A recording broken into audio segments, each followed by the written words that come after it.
we're going to do today. I sent you guys an email. I know you're excited. Let's go ahead and open that up. These are 2 body paragraphs. I want to be as pointed as I can today. What that means is I know I have a tendency, once we get going, I can get pretty sprawling in terms of things we'll cover. And honestly, I like to leave myself a little bit open because sometimes you guys have really cool ideas, whatever. We just chase those, right? That may happen. But at the outset, what I want to try to do is this. We are in the thick of the paper writing process. Some of you maybe aren't quite this far, and I know you don't feel good about that, and I understand that's a bummer place to be, but at the very least, I feel like we're all capable of writing a paragraph or 2 at this stage. Whether or not we've actually done that is another story. So what I want to do is this. I've broken up these paragraphs, paragraph 1, paragraph 2, into their parts, which again, I'm hopeful at this stage, we all have a pretty good handle on mostly what those are supposed to do, mostly what those are supposed to be, right? We have our topic, sentence, evidence, analysis, okay? We're going to use that to not only navigate the paragraphs, like we know where we're at as a class, but also think about how they could be better, how they could be tightened up. So to sum up, I just said I want to be pointed, and I'm just talking at you a lot. To sum all that up, what I want to do is kind of assume on some level we can all write a paragraph, right? To varying degrees of success. But then number 2, primarily, raise that common denominator. Get to a place by the end of today where we're all like, oh yeah, this is what I need to do with my paragraphs specifically, with all these little parts, all right? That's the plan anyway. So, for just a moment, read over the first paragraph. We're not gonna worry about the second one yet. Read over the first paragraph to the best of your ability. What is each part doing, as opposed to what does it need to do? If you have specific thoughts at any point, you might want to jot those down. I don't know why anybody trusts their memory at this point. That's hilarious to me. But take a minute, read it. We're going to talk about it.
Good? Good enough to talk? Alright. I'm going to fix one thing real quick, because I just noticed it, and it's going to really bum me out if I forget. Alright. That's not a word. That's not a word. You guys are really funny. That's not a word. Alright. Topic sentence. The majority of action movies are centered around muscular, supernatural characters that do abnormally incredible things. I'm just curious what you guys think about this topic sentence. There's all kinds of ways we could attack it. We can talk about it. I'm curious what you thought. A little wordy. A little adjective heavy to get in the weeds for you guys. We haven't talked a whole lot about writing in like a granular way this semester. Honestly, I think students before you have kind of beaten it out of me. I used to have whole lessons on like not overdoing adjectives and stuff, and you guys just love it. So I don't do it as much. But yeah, what you're describing is muscular, supernatural, abnormally, which is an adverb, incredible, which is the adjective, things. It's a little bit maybe too many.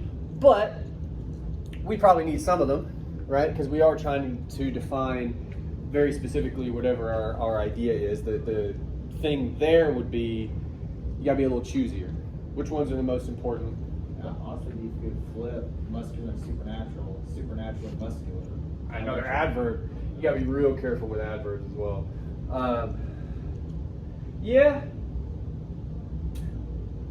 Well, we could have a conversation about that. But to begin, so I agree in some sense. If we want to get a little nitpicky, a little bit wordy, okay. I would argue there's a bigger issue here that, quite honestly, would probably sidestep this discussion entirely. What's the problem with this topic sentence? This is the sort of thing that some of you may not realize, so this is important. What are we writing? What are we meant to do in this paper? That's what you do in everything you've ever written. Grocery list. Well, I'm explaining what I'm writing about because it's things I need at the store. Right? Like, come on. That was unnecessarily weird. I apologize. What? Say an argument. Yeah. About what? Masculinity. For most of you, yeah, in some sense, but in what context? Here and then there. Are you supposed to introduce maybe like? You'll need an introduction, and part of this is due to the fact that there is no introduction here. So yeah, that would help a little bit. But it does concern the film. What's up? What are you trying to say? Like you want something that's not obvious that can be kind of argued? Ideally, yes, but that's like a second order concern. We need to be doing that for sure. But this first thing first. What are we supposed to be writing about? Ah.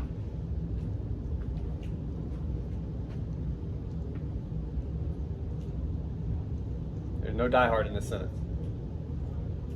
It's implied that we're going to talk about it, and we for damn sure do, right? Later in the paragraph. But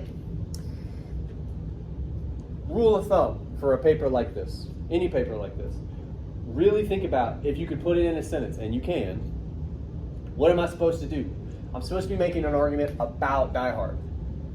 So your thesis, I hope obviously, but also your topic sentences need to tell me something about the movie. This is talking about stuff that maybe we want to talk about related to the movie, but it's not about the movie itself. You see what I'm saying? That's a problem. That's a problem. Okay, well we can fix it. We got some good stuff here. We're going to move to the evidence. Talk to me about the evidence a little bit. What do you guys think? Pretty decent quotation, right? We talked about it last time. I'm going to go ahead and fix the citation for you because, again, you guys are funny. I don't know what that is. That's all you need. Just give me the author. If there's page numbers, give me page numbers, but otherwise, that's all we need. I think APA wants titles because APA is stupid. Don't do that. MLA's better. I die on that hill. It's stupid though.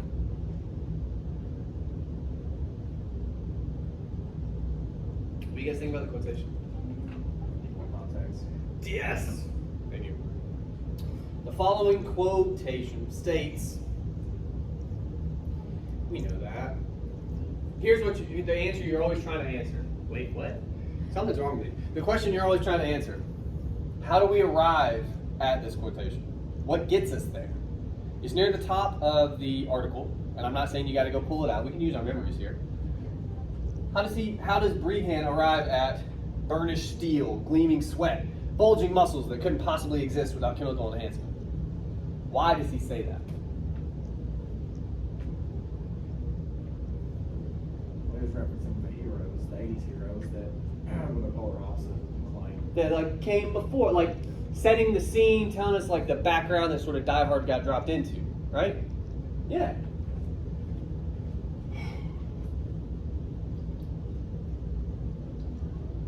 Describing the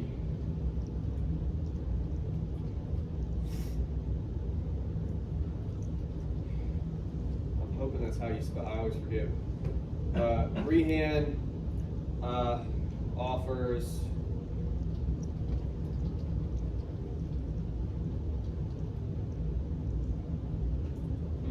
almost always exhibits. Good enough. And hey, I know you guys love this. Almost always, when you give me more context, paper's gonna get a little bit longer. That's nice. Okay, otherwise, that's pretty solid. We fixed the citation, small issue, quotation is good. We just need more context. We need better context. Color back. All right. Now we can get to the real important stuff. We have analysis here of that first piece of evidence. We have more evidence. And I maybe passive aggressively put a question mark. I'm gonna get rid of that. We got more analysis, but we're gonna talk about this on its own for a minute. What do you guys think about that? You can reread it real quick if you need to. What are we trying to argue about that quotation, do you think?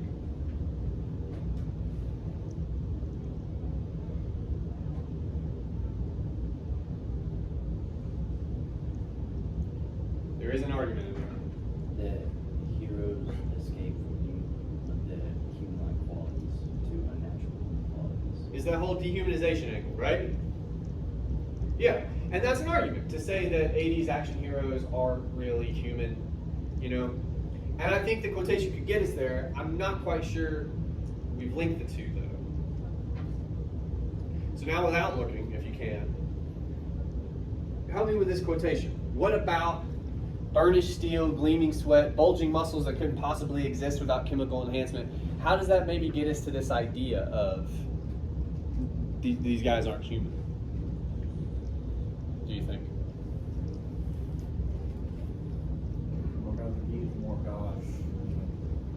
How so, though? We got to explain that with the quotation. Because they do things that aren't possible. How are you going to prove that? Understand that? We got to use the quotation to do it. I'm saying we can. Like, I'm not trying to trick you. I think we can. It's just not quite on the page. What would lead you to think that the person being described in this quotation maybe isn't necessarily a human being? Chemical enhancement seems pretty important. We start there. Okay, and I think they're trying to do that with the unnatural business, right?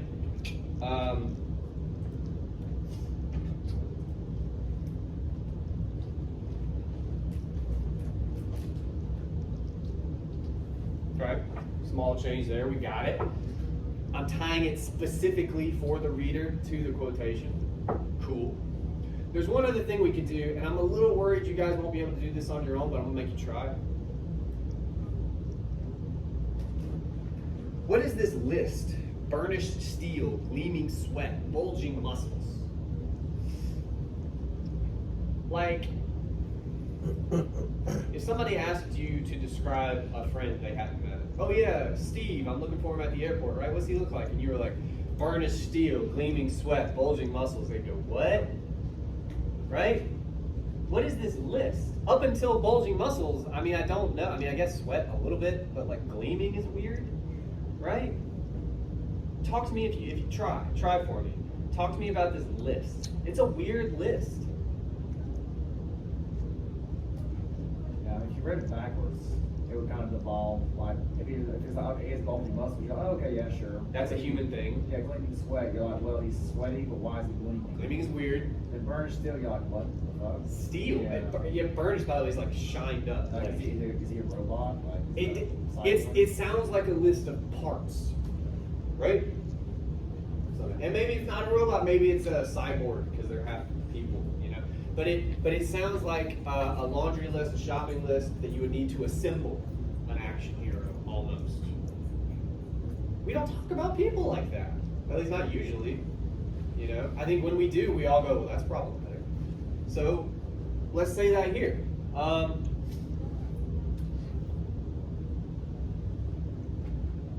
sure where to add it. They're viewed as robotic.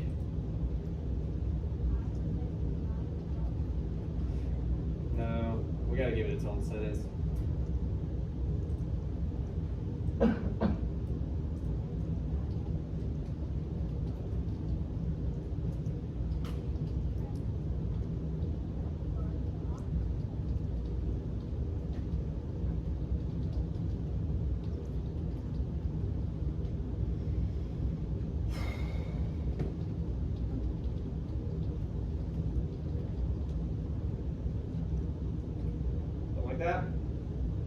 Cool. Could we say more? Yes. But of course, I want us to move on to other things. Now, what we haven't done yet is talk about the movie. We need to do that, and we do, but I want to make it clear, this would not be enough for a paragraph. So you do usually want to be kind of quick with your sources, okay? Keep in mind, you want to use your secondary sources to make your own arguments. And we're starting to here. But I would argue we could probably trim some of this analysis now, right? We can trim back some of this stuff, get to this quicker. Speaking of, let's talk about this.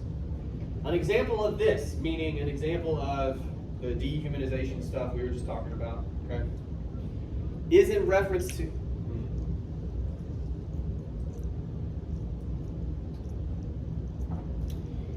All right. I would argue again, I think we need a little more context, right?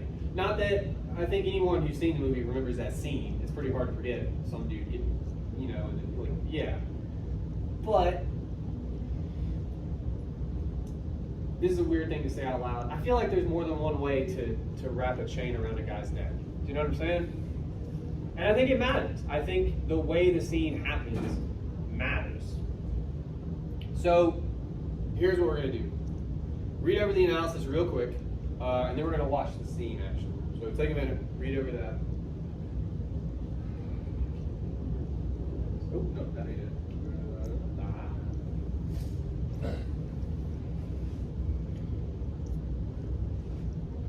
Everybody good?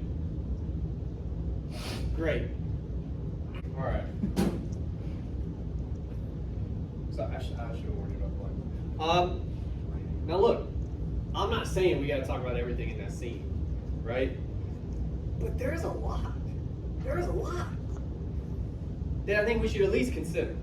Okay. Now they seem most interested in McClane wrapping a chain around Carl's throat, rightfully so. That's a pretty key moment. Yeah. All right. What do we say about it? It's not chemically enhanced. That's I mean, yeah, that feels like a stretch. Like at some point in your argument, you have to consider: am I making do I have a logical position? What would it look like, for instance, if McClane had the opportunity to chemically enhance himself in this scene? Like, would he shoot up real quick mid-fight? Like it. So that feels like you're just trying to tie it to the secondary source, and it's not working, right? What else do we say? He doesn't meet the bulging muscle criteria of a hero. We could maybe talk about that. That's interesting. Okay. He uses his brain. He uses which is a tool. We say tool again. He doesn't beat him, and then we talk about the fact that Carl is low-key immortal. Okay. Couple things. We seem most interested in one aspect of this scene, which is what? No.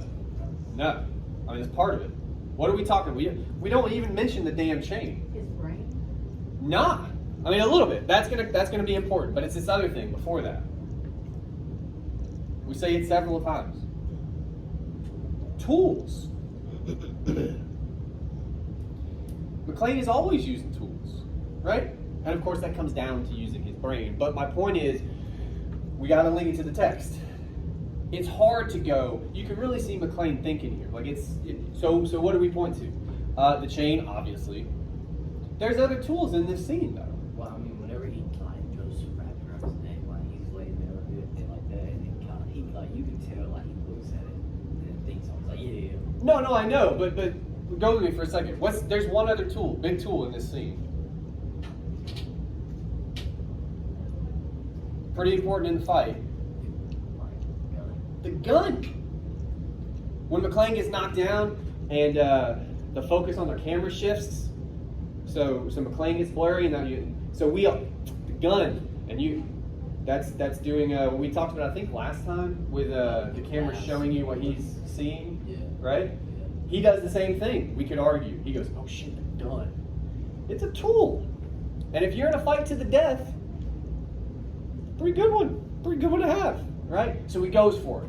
And then they start fighting over it. And here's what's really interesting that we haven't considered at all because we don't have the context yet. Carl gets the gun. Carl, who is, according to our earlier definition, much more like the typical 80s gleaming sweat. You said perfect hair before class, right? Like, dude, he uses the gun, he uses the tool. And now it's like, well, what the hell do we do with that? And that's an honest question, by the way. I don't know what to do with that. But I think we got to think about it. Okay? So all that is to say, to begin with, we need more. We need more context, at least. If we want to focus on this, that is totally fine. But a little bit more, okay? So, just like we would talk about with the quotation, how do we arrive at McClane wrapping a chain around Carl's throat? How do we get to that? I basically mentioned them that they're in a struggle. Like, A struggle. They're Yeah. fine. During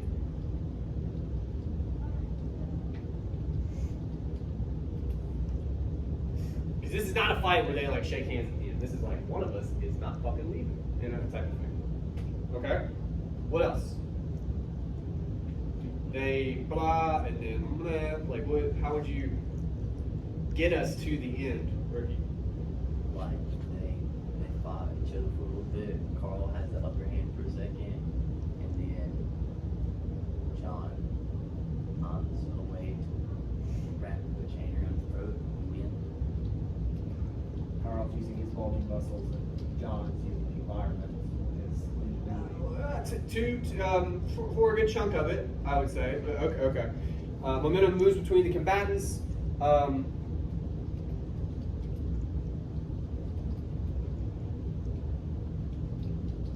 Now here's what's important. How does he get the upper hand? It's a big moment, huh? Because he thinks he's gonna die. Because you know, like Carl has him, and then he sends his hand back, and he's No. Well, but how do we get to there? Something happens before that. It's pretty important. You let him up the stairs.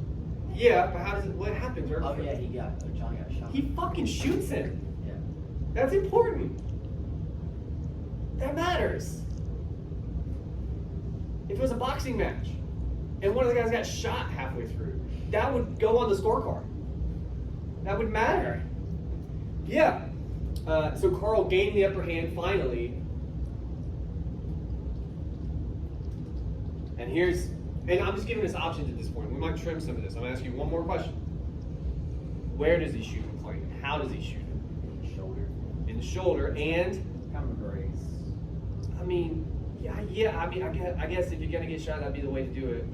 But more importantly, how does he shoot McClane? Like, Where? In the shoulder. Not just the shoulder, Like when he was running away. in the back. He literally shoots him in the back. We have that phrase. What does it mean to shoot somebody in the back? It means two things. One is they're running away, which is interesting. What's the other thing it means? Try somebody?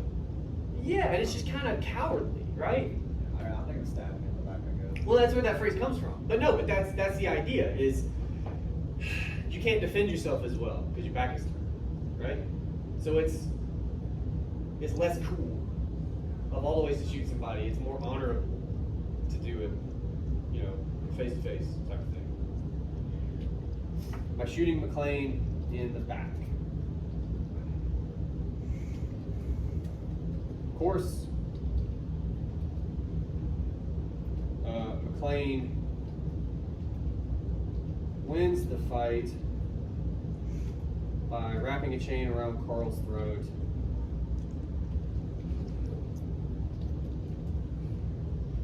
Right? And look, at that point in the film, as a viewer, we're all going, yeah, he's dead.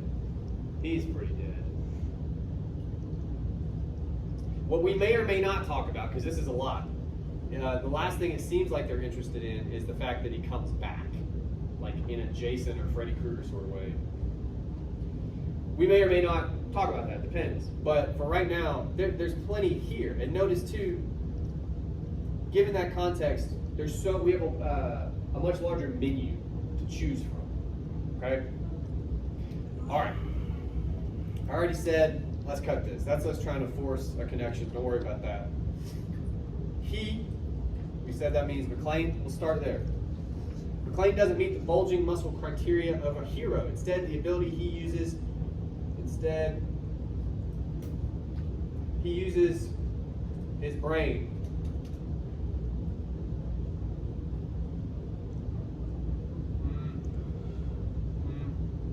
Let's prove he uses his brain. Let's do that. That's an argument. Because we can't just know that. The film doesn't tell us that, so we got to prove this. How do we know? How would we argue he uses his brain? Like what I said earlier, how he kind of just like looks at the chain for a second before he goes to grab it. By all this tools business, right? He uses his brain, making use of several tools.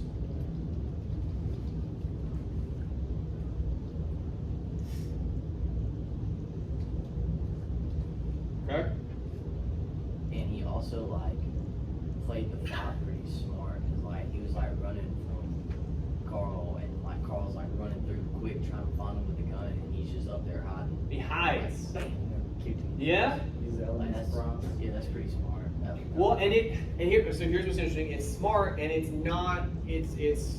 I think we could argue kind of flies in the face again of that more standard, stand your ground yeah, type because of. like Rambo would just be like, bah, bah, bah, shoot, and he would run from him. Later Rambo would. Yeah. Rambo 1 is actually he's all in the woods and doing more like, which is. Oh yeah, he's like hiding in the blood. Yeah. Okay. Yeah. So, how about we're going to double down on. Moreover, McClane hides to escape and overcome Carl. That's accurate, right?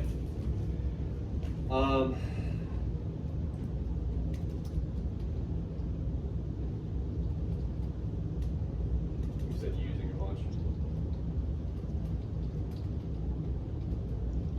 To disarm Carl, I guess.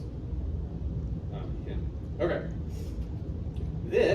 Let's make an argument here. What are we going to say about the fact that McClane goes and hides? We said he's using tools, so he's using the brain thing we mentioned earlier. Good point. But also, he uses his brain to hide, which is what you should do when somebody has a gun, by the way. Element of surprise business. But what other argument, why else does that matter? Other than the brain angle. All of that and like it's different from like these action movie heroes. So like this marks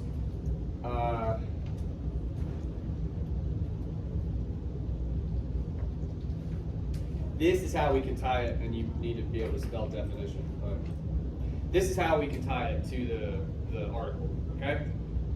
This doesn't sound like those guys. This marks a departure from Brehan's definition. Borderline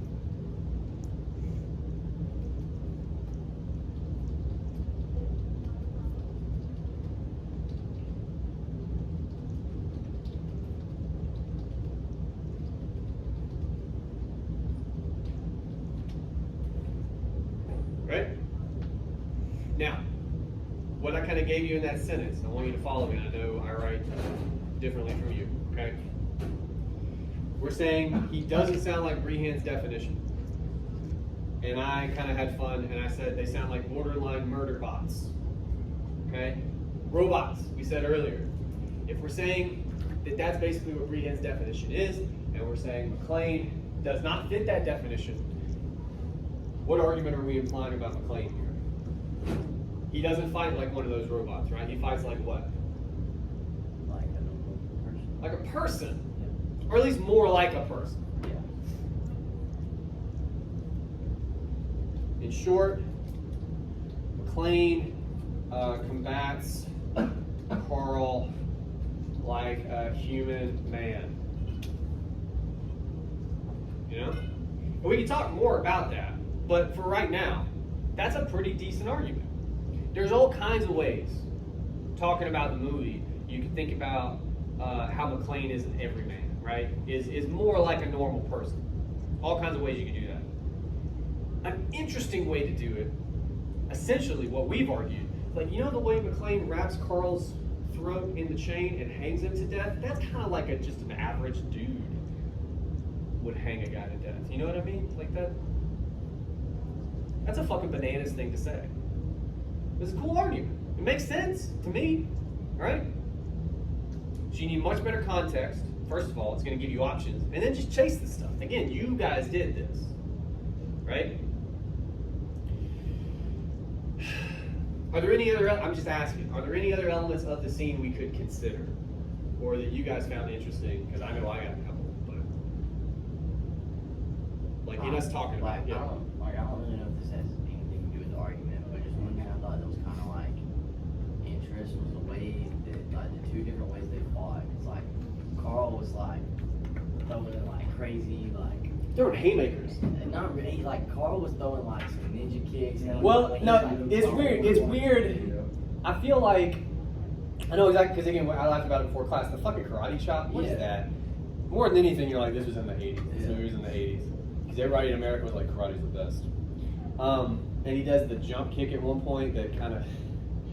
I mean, again, if you land that, you could wreck somebody. Like that's a real thing, but it looks kind of silly. But I was thinking about too before that. Remember how the fight starts? McClane, like, is wailing on Carl. Hits him 5 or 6 times, like really good ones. Carl hits him once, and McClane like, you know, like you're like, oh, these are two different people, right? And that also kind of returns us to our discussion. So I think that what you're talking about, if you can find a way to attach it to the argument, I think we can. You could talk about it. Let's do that.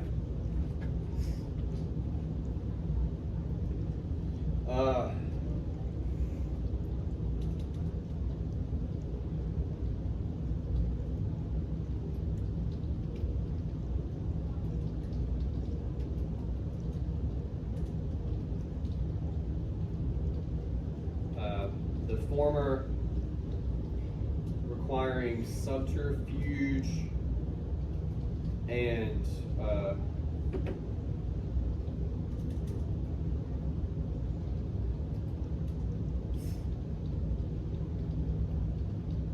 I've said depends upon like 40 times. While the latter employs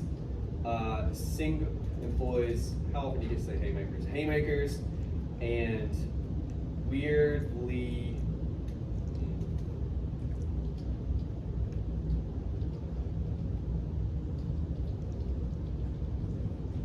okay? That's what the karate chop's supposed to be. 80s movie, you get hit with a karate chop, your head's coming off. Like you're fucking dead. One of these. What about that? It means he knows what he's doing. Like, he obviously has some sort of like training. Like he was like, You can argue Carl has training. It's just different. They went to different schools. yeah. What schools did they go to? We've said what school McClane went to. Human man school. Actual dude, maybe can bust out about 10 pull-ups in the morning. You know, school. What school did Carl go to with the ninja moves and I'll punch you one time, you can fly across the room? What school is that? The killing school. But when you say like borderline, it's like That's him. That's him. Yes. Now what's interesting, we're gonna write that down first.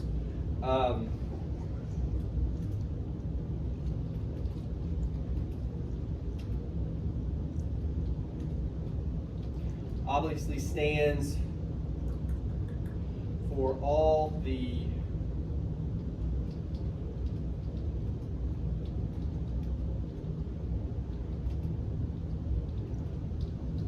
right? That's what we're talking about. That world that Brehan sets up for us, Carl fits into that. They are literally fighting. Literally fighting. Which allows us to argue that McClane, the character he is, how he's portrayed in the film, is fighting against that kind of character, right? He's literally doing it in the movie. We're saying, metaphor. Make sense?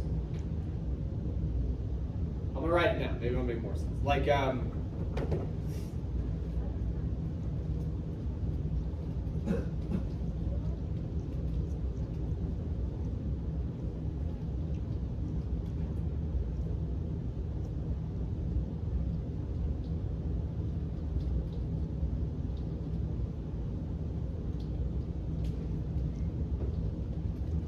Oh God.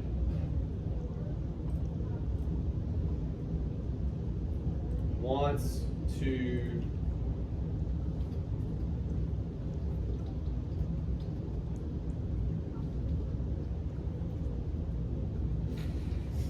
We're almost done with this. I know you guys are having fun. We're almost done. Reread what we have real quick, if you don't mind. Sometimes you got to go back and take score. We need another sentence or two and then we're done. But read what we have. We got to try to sum this up.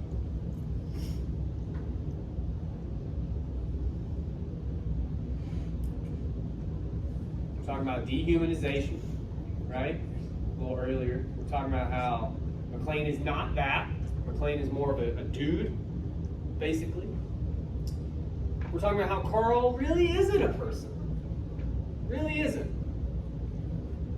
Which is kind of funny because he says this is personal. On the one hand, you could say, well, that's something people feel, personal things, right? But also the way this isn't business, this is personal. Like that's absolutely an 80s villain thing to say, type of, you know? So he speaks in cliches. But McClane stands for this kind of new hero that maybe Rehan is talking about, and we're going to talk about in this paper. Carl stands for the old guard, the old world way of doing things. And they're going to fight here. And that's a big old metaphor. For what? We're basically saying, we forced ourselves to say at the end here, that the movie is trying to celebrate an idea, or the movie is trying to tell us, the audience, that there's a new way of doing things. That something matters. Something is important about McClane, and it's in direct conflict, literally and figuratively, with Carl and what he represents. What do you think that thing is? It's like, I guess just like this new way of like stuff that McClane represents is just better than all. But what is that? Well, that's what we got to put language to. I got you. We have a couple pieces here, and we don't have to pick up all of them, but there's got to be something about McClane, the way we're talking about him in this scene. And I realized just now that I'm standing right in front of the screen. But Would it be like they're shifting cultures from at first being more like these Autobots versus McClane being more like you said, the everyman, and being more realistic, which is like the culture of like everyone could be a hero. Like everyone could do what he can do because he is displaying care versus other everyman. So just shifting maybe. cultures. Like Carl isn't an everyman. Everyone can't relate Yeah. to Carl, but everyone could potentially relate to McClane. Yeah, well, and again, we don't have to go down all these roads, but for the sake of explanation, even when they're standing next to each other, you kind of get the sense like Carl's a big fucking guy. He's just huge, and like no amount of, you just can't. Some people are and some people aren't, you know. And McClane. It's like a David versus Goliath. Yes. And who do we identify in that story? You don't get a lot of Goliath fans walking around. You know? He's kind of big. Huh? Oh, he's kind of.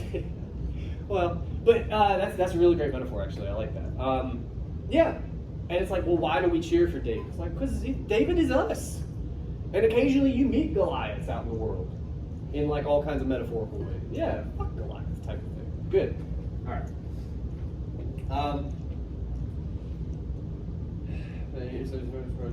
Stereotypes. These are meant to be discarded.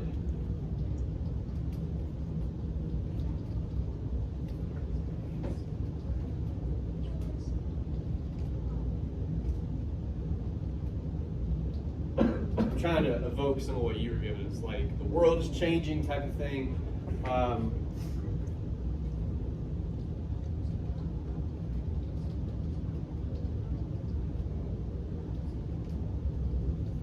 Need to reflect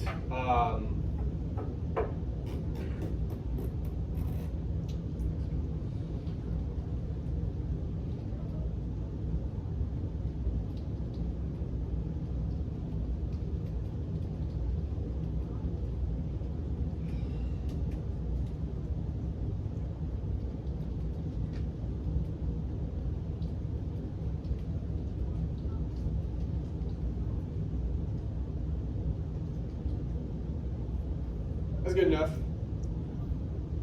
All right. So here at the end, we got to go back to that topic sentence. Topic sentence we had originally. Didn't talk about the movie, problem. And also, it's just kind of saying what the quotation says, right? Like, we're going to learn this. It's right there. So instead of that, let's take another swing. It's right about, I'll give you that much. How can we sum this up in a sentence? What big idea do we need to make sure we get in our topic sentence, first of all? One or two big ideas we need to make sure we get. What do you think they are? The dawning of a new decade, basically. Yeah. And what aspect seems to be coming with that new decade? What sort of societal value, I guess? Like your brain, I guess, like being smart. Well, depending upon, to get more into what Lakita's like, not just your brain, because there's also tools and stuff, but like depending upon items or abilities that we have access to. Does, like, I mean, I don't know if everybody would, but everybody could. If you're getting pushed over the side by Carl, you see that chain, you're like, I need to choke this big motherfucker out, right? Like you would be able to do that. Or if you're getting kicked to death in a weird office building and there's a gun on the floor, I think at some point most of us would go, I can just shoot this fucking motherfucker, right? Like all this, we could do that. We're able to do that. At no point could we, if you think about all the movies that Rehan is talking about, just outflex Carl. Like that's not, there's no world where that exists. Do you see what I'm saying? I honestly don't know if you see what I'm saying. Okay. Well, so how do we put that in a sentence? Something like, Die Hard,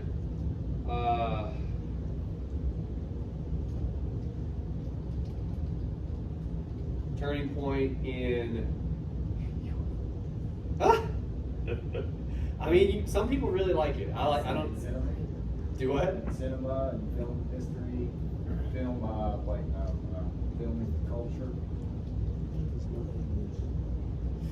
Well, what is that? Let's put language to it now.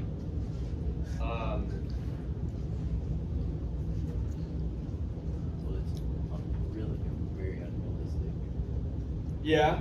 So we're in the hero acts and feels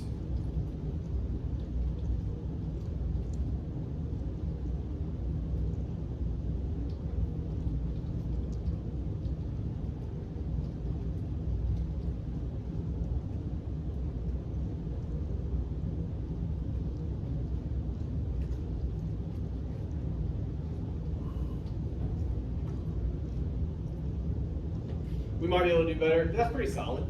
Notice too, we're talking about the movie, first of all, and we are making the claim. This is something you would have to prove. A good test I always like to give you guys. If, for some reason, after this class, you approach a friend, you're like, hey, did you know Die Hard marks a turning point in 80s cinema? The hero acts. He's more like us. He feels like us. You know? And your buddy would go, what? And then you'd have to explain that. You'd have to prove that, right? That's an argument. One step we could take, and we don't necessarily have to, but I want you to know it's there. We could be more specific, okay? So another option might be something like,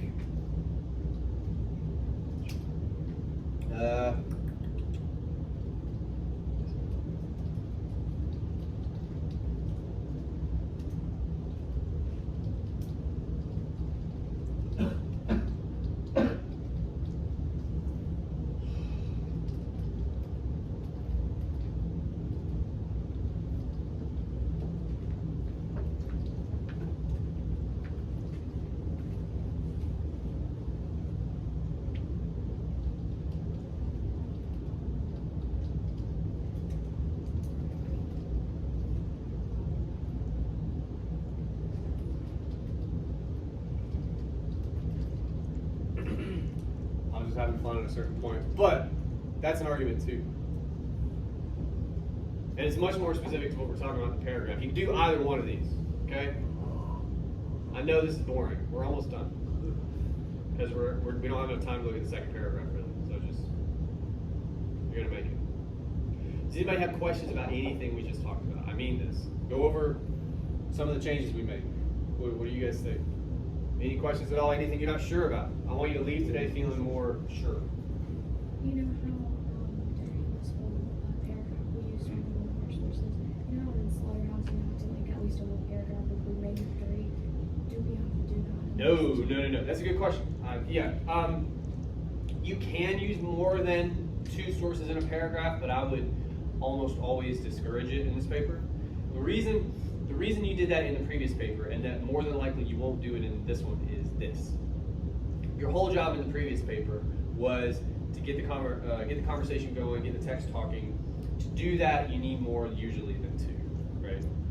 Here, the second paper is meant to prepare you for this one, to make you more comfortable with navigating those sources, right?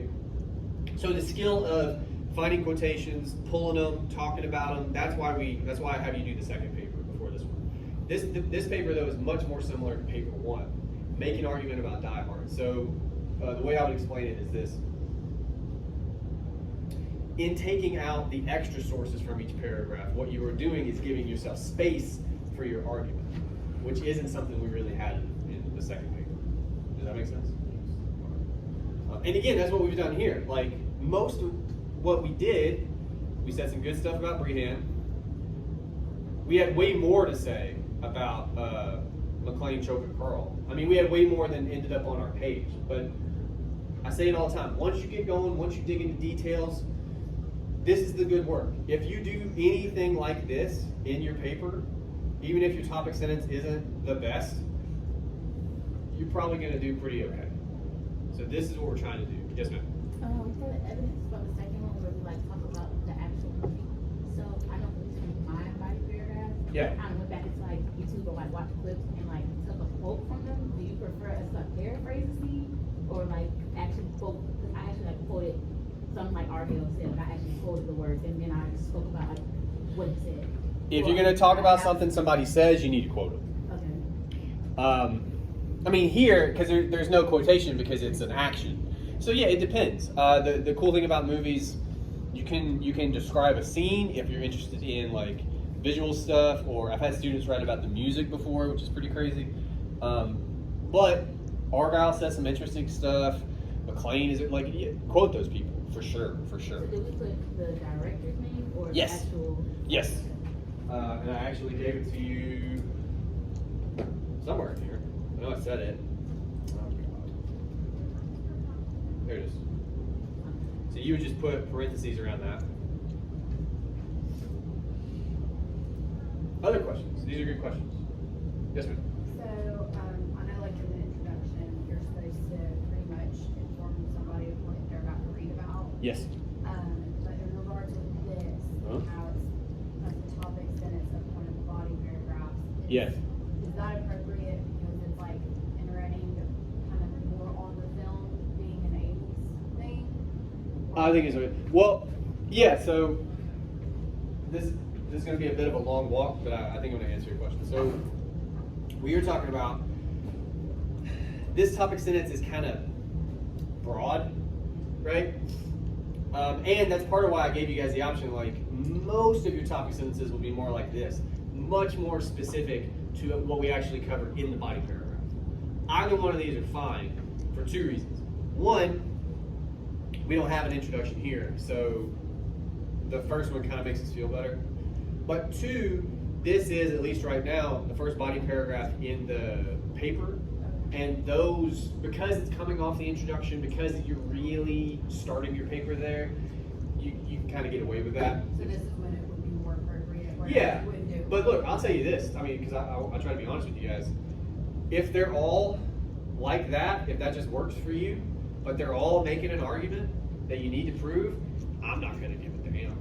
Like, honestly, you know? If you're making arguments and they're specific to the film in some way, that's good enough for me.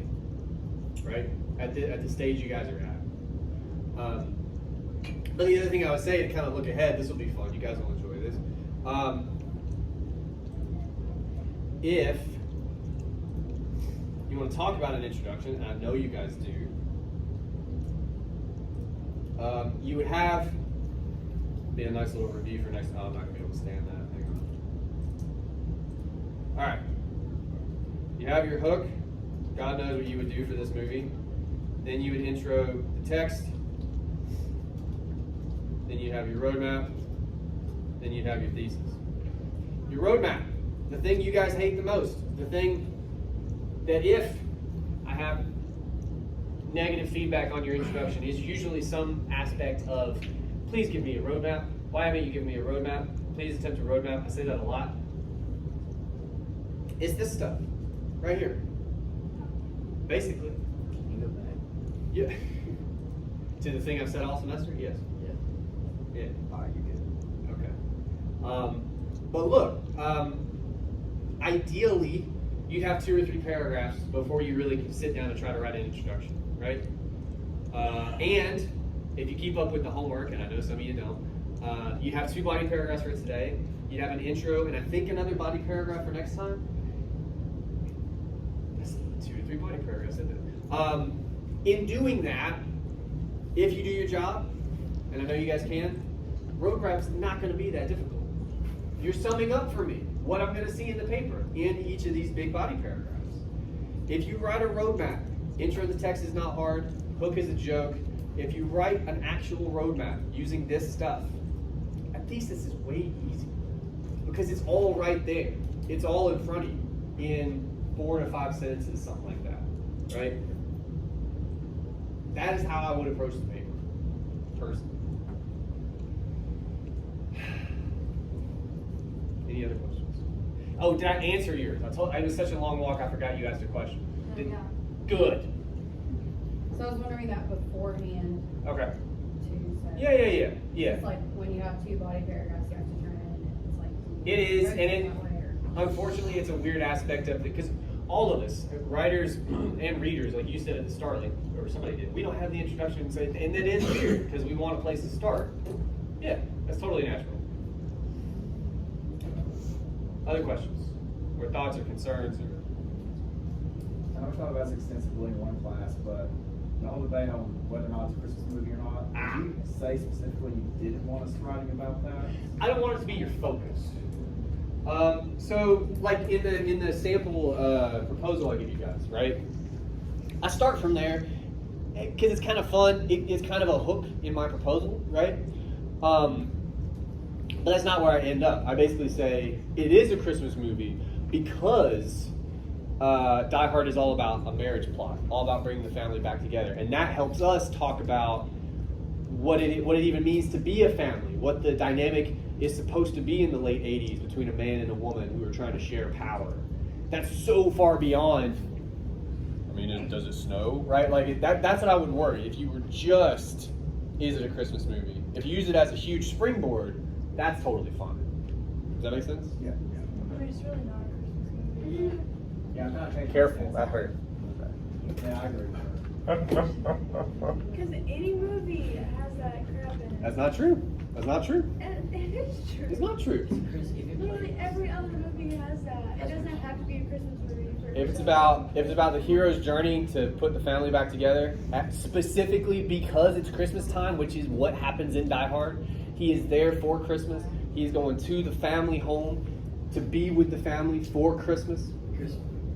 Why are they getting together? Because that's what Christmas is about. Because that's what we do in America. That's the argument in that proposal, right? Anyway.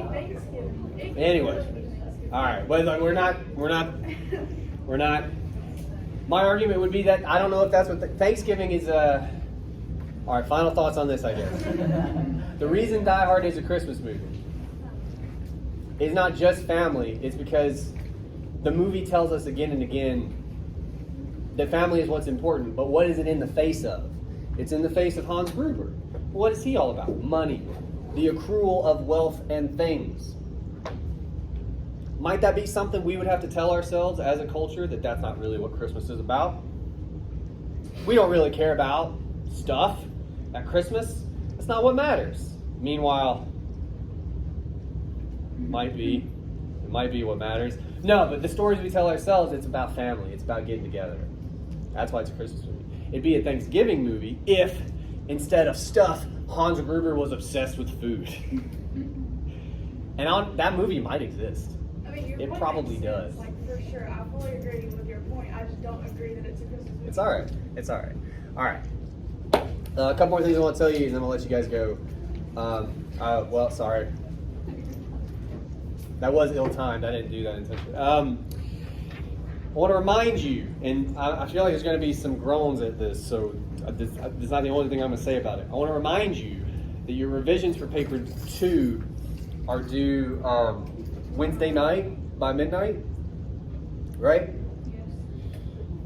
It was explained to me last time that some of you either didn't know about that or forgot it, because I could have swore we talked about it in class, but I could be wrong. I know we did talk about getting a revision last class. Well, no, I know it wasn't last class, but all right. No, like for the previous paper, yeah, we did talk about it. Okay, yeah, like I feel like it happened, but I couldn't tell you bullet to my head, gun to my head like it. All right. Here's what I'm going to say. What I don't want you to do is revise and not screw up your ability to do the third paper. Right? That's not going to help anybody. So